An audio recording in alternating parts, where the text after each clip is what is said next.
Do you need encouragement to turn tragedies into your own triumphant life story? If so, this podcast is for you. Listen to powerful guests who have persevered through challenges so you can gain strength to build your championship life. The host of Professor of Perseverance podcast, Dr. James Perdue. Hey, yes, this podcast is for you. All right, well, I guess if it's for you, if you need some inspiration, some fire me up motivation, something you can grab, that old golden nugget to help you get through your troubling times next time. And I'm always a proud, powerful sayer. Pay it forward. Help somebody else in the forefront. There we go. I'll spit it out here in a second. Be sure to pay it forward, help other people. All right, today we got a one here. She had some tragedy, losing family members within a 3-year window, and she decided it's time to help other people, especially her niche is going to be with women. All right, so welcome to the show, Dr. Lynn Banis. Thank you so much. Hey, is known as the Grief and Resilient Mentor, enabling widows and women, you don't have to be a widow, to create a life, purpose, and fulfillment. All right. Well, Dr. Lynn, I'm glad you're here. I'm delighted to be here. Thank you. We're supposed to have done this thing, in March, and you got in a fight with your dog, and your dog kind of won a little bit. Dog won, yeah. So it wouldn't have bite me out thing, just dog accidentally got a plane or something and scratched your cornea. My head went down and hers came up, There you go. It happens like that sometimes. Yep. So, all right. So what kind of dog is it? Golden Doodle. Oh, see, I'm looking for a new service dog. Mine had to put mine down a year and a half ago. And as several people have mentioned about getting a Labrador Doodle or a Golden Doodle or and then someone the other day was trying to tell me, no, you don't want one. I'm going, how do you know? But a couple other people saying, yeah. So I need to research more. So, yeah, do, because they make wonderful service dogs. Yeah, especially a friend of mine, he had a black one. And then I saw someone with a yellowish one, the yellowish color, white color, whatever it is. Yeah. So they look beautiful. I know that. So yeah, they do. I think they were trying to tell me that the dog is too hyper, is what they're trying to say. And my dogs are both just laid back. Yeah. Wonderful. And I'm one of them. I would rather be a little hyper, maybe not jumping off the wall hyper, right. Like a Jack Russell all over the place, not that, but I would like the service dog I had. He was fun. I mean, he did his job when it was time, but he run, play, he did everything. So that's what I don't want one that's so docile that you're going, come on, let's go. Come on, let's go. I would say mine aren't that way. They're plenty playful, but when I settle down, they settle down. There you go. Good deal. Yeah, the sad thing about my dog, when it was time to put him down, he was a black lab, and them old lab hips wore out finally, and he couldn't get off couldn't stand up anymore.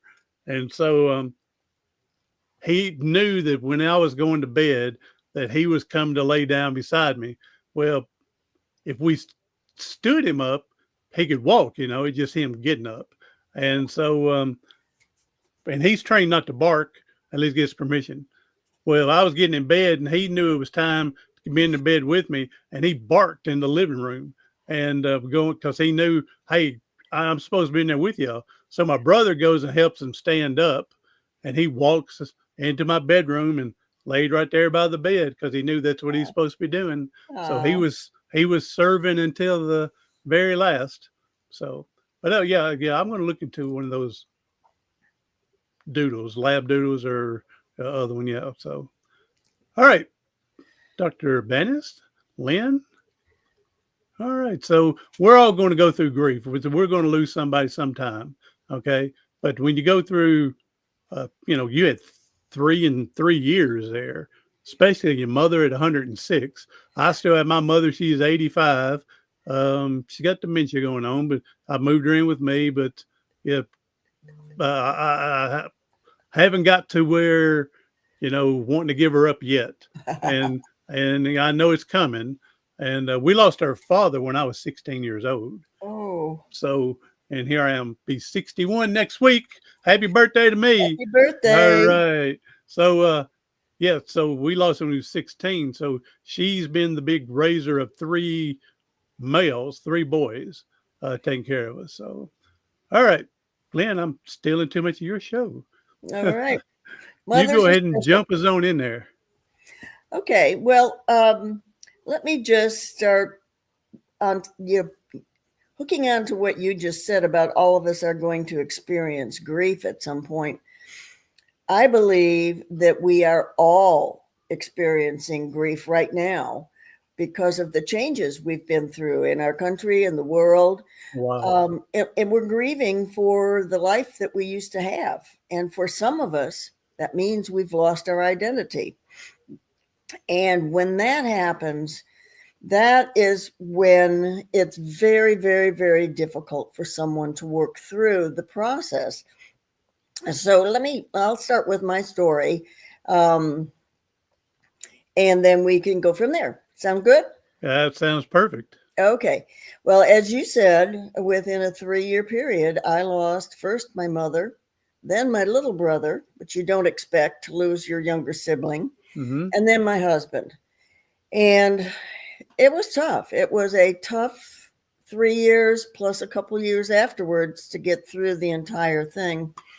And I learned so much during that process. It was amazing. I think that I certainly have come out a totally different person. Not that my personality has changed so much, but my beliefs and that deep wisdom that comes with that kind of experience. And so during the process, after my husband died, I just went through grief like I have never, ever experienced. I mean, the pain was so severe. I felt it in my bones. It felt physical. Yeah. And so I did a lot of the things that most people who've lost their spouse or lost their job or any of those major losses do. And that is that I just kept pushing because that's me. I'm a pusher, and so what happened was that I decided to sell my big house. It was just too much for me. And so selling a house and buying a house and moving, that took 9 months or so. And after I moved in and started to get settled, I got sick for 3 months. My body said, knock it off. You need to grieve properly. You need to take care of yourself. And that was when I really did stop and slow down, and I started to think through the process. Now, my professional life had me being in charge of leadership development and global change management, and my doctorate is in org behavior. So, I know a lot about human beings and how they react and how they make decisions and all that sort of thing. And during my healing process, I realized, man, I know this stuff. I not only applied it to myself, but I woke up and said, I can help other people. So, that's really how I got into this, this work. And because I think, and this might sound a little different than a lot of people think, number one, just getting through the emotions is not living a life. That is just falls so much shorter because you have the opportunity, and I think the duty, to create a life for yourself that's truly worth living. So my approach was to work with people where they have finally come to the point where they're managing their emotions pretty well. They realize that there's got to be something out there that's better. They don't want to stay where they are, but they don't have a clue what to do. So that's where I step in. And excuse me, I take them by the hand and walk step by step through a process that helps them not create a brand new persona, brand new life, but to go back and figure out who they are. Who did they come into this world to be? What has life taken, and put on them or taken from them? And how can we identify those things, let them go, and replace them with what is natural for them so they can be who they really are? And there's so many people who have found that life has required them to make sacrifices, to make changes. I mean, just think about being in a relationship with someone. You have to make some changes so that that relationship can work. But in that process, we often lose ourselves.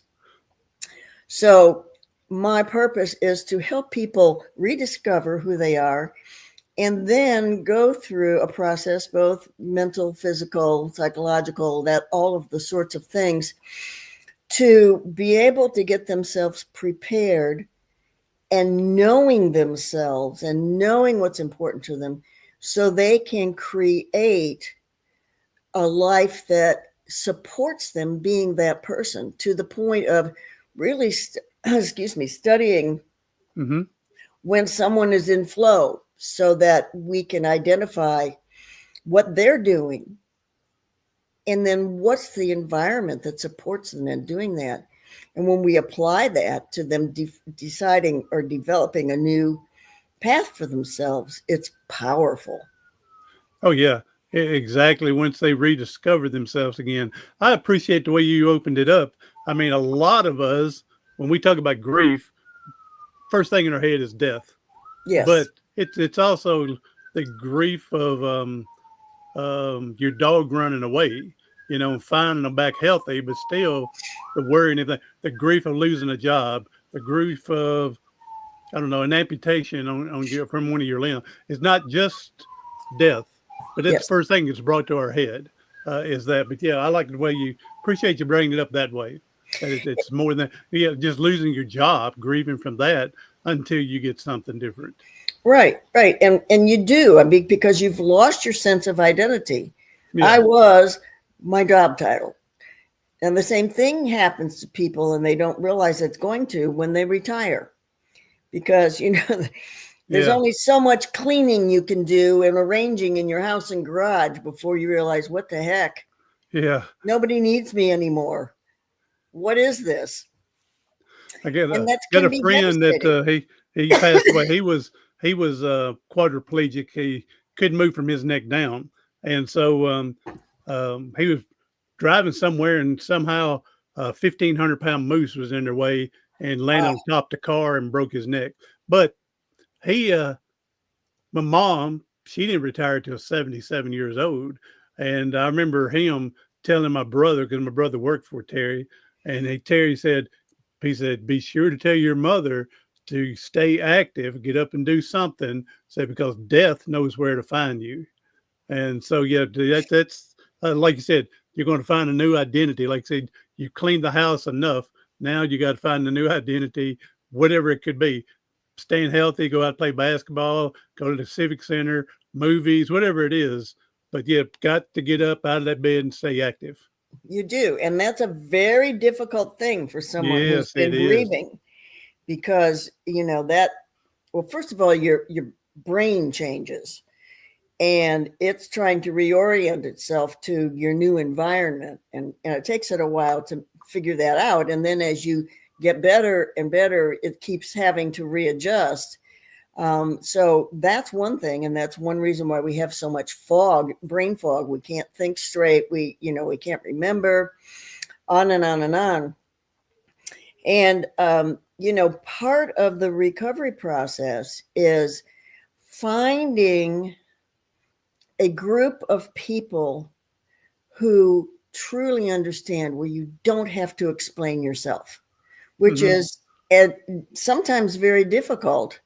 because, as you know, in our society, we don't talk about grief. We don't talk about death. Yep. We have no idea how to interact with people who are in that situation. And so it's easier for us to just not do anything, which is extremely hurtful too. And the reason we don't do anything is because we don't understand and we're afraid we're going to hurt someone. Exactly. If we can't talk about it, then we can't experience to get it out. Exactly. Yeah. Exactly. So that's one of the prongs of what I do, is to try to work with any group that wants to listen to me and learn how to really help someone, because it's not that hard. It's just a matter of being available. Mm-hmm. It's not doing, it's not buying, it's not any of those things really. Although there are some things that you can do along those lines, but man, just a phone call. Hey, I've been thinking about you today. I just want you to know I love you and I care. Just that phone call and those few words can make a person's week, that's sat around the house and watching TV and done nothing. Yeah. Yeah, those are big words, and it can come in a timely fashion. Absolutely. Absolutely. And so we make it harder than it is. So that's one thing I like to do, is to talk with groups and help them understand it's not hard. It takes like 2 minutes to do something like that. The person may not want to talk, which is fine. You let them do that at their own rate, but that recovery then needs to move into interaction with people, because we don't heal by ourselves. Mm-hmm. We heal among others who can help us, support us, get through the process. And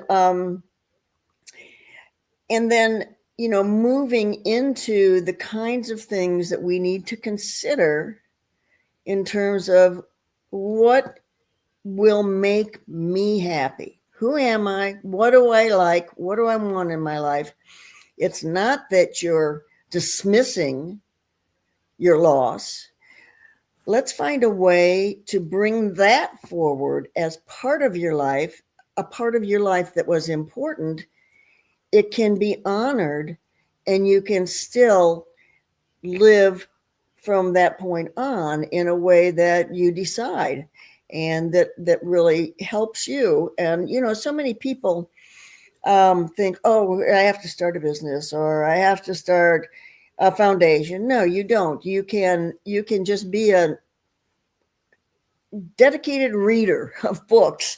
You can do needlework. You can cook. You can do whatever you want. It doesn't have to be what we consider a legacy, because you are leaving a legacy. If you are able to rise from the grief and create a productive life, that legacy sticks with your family and your friends. Oh, yeah. And, some people say, well, if she can do it, or if he can do it, I can do it. Man, that is a great thing to be able to pass on to somebody. Again, pay it forward. Pass it on. Hey, I've heard this statistic a couple of weeks ago and never thought about it. And of course, I'm turning 61 here next week. Happy birthday to me. All right. So, but it was this, most people, of course, they moved the retirement age from 65 to 67. So the average life expectancy is around 78.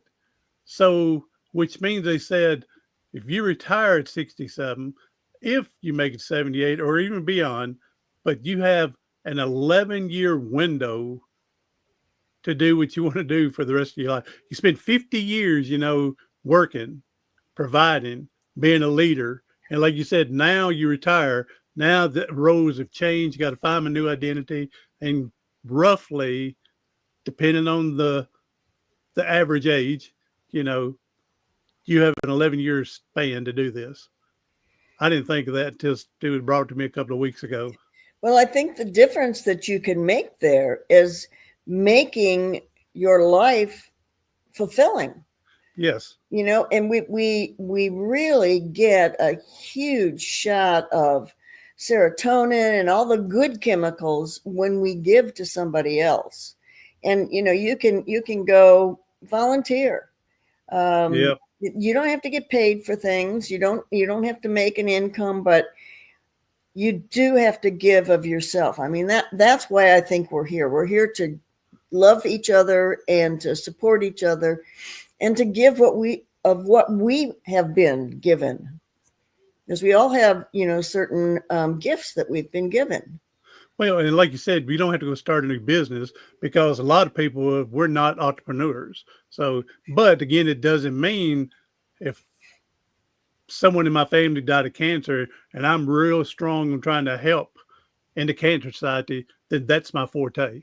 Mm-hmm. Okay. And whether it's volunteering, driving someone to get treatments, or making little goodies to send to people that are getting treatment, to put out for them, to have little goodies, whatever it could be. Maybe your forte is raising money and you want to raise money to send to cancer. Or for me, I'm a spinal cord injury. So mine would be try to help out research for spinal cord injury, so somebody wouldn't have to deal with this in 100 years. Yeah. So you take what you're strong in, your forte, and then try to find a way you can weave into that and still be involved in it. Right. And we all have passions, we all Yes. have things that really turn us on. So we need to look there at, what have I loved doing in my life, or what have I always wanted to do and I've never had the opportunity. Those are kind of checks that we need to look into to see if that can give us some guidance in what would make us happy. Oh, yeah. So that's the big thing, is try to find something you have interest in. Don't go do something because your friend says, "Hey, come here and do this." And you go, "That sucks. I don't want to do that." But you want to go be with them, but if you're not having fun with it, you're not going to stick with it. No. And it's not going to help you mentally. And then if you aren't in that kind of a situation mentally, then how can you give to somebody else? Yeah, exactly. It's kind of that concept of you can't pour from an empty pitcher. Yep. So my mom used to say a little different growing up. She said, you couldn't pour piss out of a boot with the instructions written on the side of it. Well, that sounds like a guy's mother. That is a guy's mother. She used to hind catch me. I was a left-handed pitcher, and she would hind catch me in the backyard. So she was definitely a boy's mother, definitely. So, all right. So yeah, I appreciate what you're saying here, and it's making me think a little bit different, especially we hear grief while we're all of a sudden running to death, but it could be anything out there. So, yes. And we grieve at our own different ways. And so if someone may take a month to get past something and they're able to move on, someone may take 2 years. And the best thing to do, though, is if you can move on with this grief as soon as possible, it's easier to, but again, we're all different. Yep, we are. And women in particular have not been willing to ask for themselves. They've not been willing to spend money, invest money in their own growth. Yeah. And, my message there is, you are important. Your life is important, and reach out and get some help, because it's horrible and impossible to do it on your own. You're not going to end up where you could if you had help. I think women are the most overall. I mean, throw the physical part out, even though some women are physically strong, but overall, mentally, emotionally, spiritually, I think more put together than men, I think, because of them being a giver, a carer, wanting to help their family, or if they're put in, then they have to do it. Okay. My mom, again, raised 3 boys here, since our dad died when I was 16. So especially single parents, women, especially to me, are just the strongest. Yes, they are. And, But also that could hurt them, like you just said, yes, because they don't ask for help when they need it, right. which is a double-edged sword for them because they're used to doing it by themselves, used to being in control, and now I have to ask for help. So I remember my mom called me crying a couple years ago that she knew it was time for her to give up her finances and asked if I would do that for her. And she told me how hard it was for her to ask that. So when you're talking about, Mhm. women don't ask for help, yep, I see that. Yep.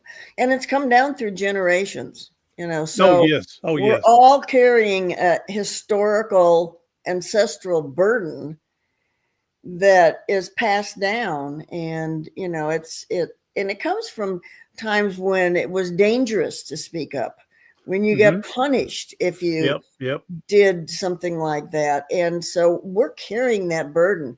That's part of what I try to help people let go of. We don't need to do that. We need to break that cycle. Well, and then also if you perceived weak, then other people, and there's people out there, would take advantage of it. Oh, Okay. yeah. So if you perceive weak, yeah, that happens as well. So, all right, Doc. Hey, look, we had mentioned your book one time. Let's No, pop we it up didn't. here. Here you go. I got it popped There we up there go. for you. And go ahead and tell us about your epic transformations. Well, each person, each author has a really touching chapter in this book, giving the insight on some transformation they have had and what it meant and how they got through it. And so it's a very inspirational book. It is an international bestseller, so a lot of people have gotten a lot out of it. And it would be wonderful if the audience got interested and bought a copy. And I find that I'm giving them away all the time because people appreciate them so much. Yeah, I've written my first book, and it came out in 2011. And yeah, I've given away more than I've ever made $1.50. Oh, So, sure. you know, so from there. But I like the way you get your cover put together and each author involved with it. I told you earlier, those are the best books to write. They say, I need one chapter from you. And so, yeah, I've been involved in like 3 of those where they've asked me to put in, a chapter, Hmm. and they'll have 15 people or 10 people. And so, yeah, those are the best. You don't have to write the whole thing, just your part. Yeah. Well, and it gives different flavors of the same issue, which is Exactly. important because as a reader, one person's story might, hit you, and then another person's story will affect you in a different way. And you can Hmm. just take all that and pick and choose what works for you and apply it if you would like to. Yeah, and you may actually get one that hits you on top of the head like a hammer on a nail, that it brings it home because they're exactly going what you're going through now, and they've Hmm. been there. So yeah. So all right, Doc, I appreciate this. This has been pretty quick too. Yeah, you've done pretty good. Yeah, you've done this before. I have indeed. So and go back to your dogs. So what's their names? Quinn and Darby. There you go. Those are 2 beautiful names. Thank So you. all right. Anything else you want to bring home with us from here? Yeah, I think it's important for us to remember that every single thing we have done in our life has brought us to where we are right now and Hmm. equipped us to manage it. Lots of times we don't know how to pull that out and identify it and use it, but it's there. If you need some help, get some help to find those things for yourself, because it's just going to make your life so much better and more beautiful. But don't underestimate what you have and what you've created during your life. Yep. And my last podcast person, she said, I mean, she'd been through quite a bit, foster care, sexual assault, things like that, and brought up. And she said she wouldn't trade any of it because it's made her where she is today. Now, again, that's strong to say. And I'm the same way with my spinal cord injury. I wouldn't wish it on my worst enemy. Said, but overall, I got to say, it's been a pretty good thing for me to put me where I'm at today. Mm-hmm. So, I mean, we have no idea what could have been, what would have been. We think it may be on easy street, and but we don't know. But we No, do know where we're at today, and part of it is getting through those hard times. it is. And relying on the strength we've built up over the years. Learning from each little win and learning from each little failure Yeah. from there Yeah. to build us up. And then again, pay it forward, everybody. Yeah, I'm big in that push it to help someone. Hey, you know, the great thing about this, Doc, is they say all this stuff's on the internet forever and ever now. Okay. So which means that 100 years from now, someone's going to find this podcast and they're going to be listening to you and you're going to be helping them. Good. That's what I want to do. That's what they say. So hopefully they're right. So 100 years now, we'll be gone and moved on. And well, I probably will. You'll probably be hanging in there like a hair in a biscuit, is what they say in the South. And but still, yeah, you'll be helping someone in the long run still. So, well, your whole Doc, podcast does this, so it's wonderful.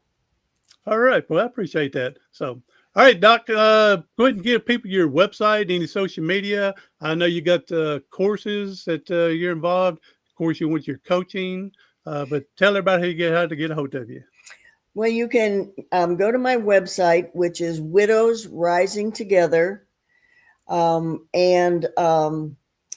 What I'd like to do is to send you something that they can download off the site when you publish this. That might be a little bit of help for them, for people. Okay. Well, you just send me a link, and then I'll put the link in the show notes. Sure. From there, and Exactly. I'll put FREEBIE, for everybody that possibly get help with it. So, all right. And any that'll other have my other contact information. It have everything else involved in there. Okay, good. And I'll put those stuff in the show notes to help out. Okay, So, thanks. Hey, Doc, now we know people are hurting and struggling today. If you can leave us with a positive message, that'd be a blessing. Well, my big message is you've got what it takes, folks. You've got this. If you can't decipher it for yourself, don't be afraid to ask for help. Amen. It's all there. Exactly. Amen. Don't be afraid to ask for me growing up. Never asked for help. After I got in a wheelchair, the first time I had to ask for help, it was like swallowing, bitter whatever. But I've learned that I have to correct my sinful pride and not be ashamed to ask for this help. Some of us struggle with that. I still did. A couple of weeks ago, I was in Costa Rica for a retreat, and there was a very steep stairs made out of big boulders. Uh-huh. And, it was easy to twist your ankle. And I did fall down. And the person in charge said, don't try to do those stairs by yourself. We will help you. Man, waking up and saying, I need to call somebody to help. That was so hard. Oh, yeah, it's tough. And but it's better to swallow that pill and get what you need without hurting yourself. That's right. I used to struggle to tie my shoes or something that, I can get done in 20 minutes and then I'm ready to take an hour and a half nap after that, when I could have just said, hey, could y'all tie that shoe for me and be done in 30 seconds. Yeah. And they don't mind. They really don't mind. Exactly. That's what I've learned the most. People want to help you. Yes, they do. But they don't know how if you don't ask. But there's people who want to help. Mm-hmm. So, all right, Doc, I appreciate you being here. You have a blessed day and everything. Everybody else, hey, share this with someone that can use a little piece of information. Again, grab a gold nugget and pass it forward. All right. I'm Dr. James Purdue, the professor of perseverance. Do something today, tomorrow, something next week that's going to help you persevere past your paralysis.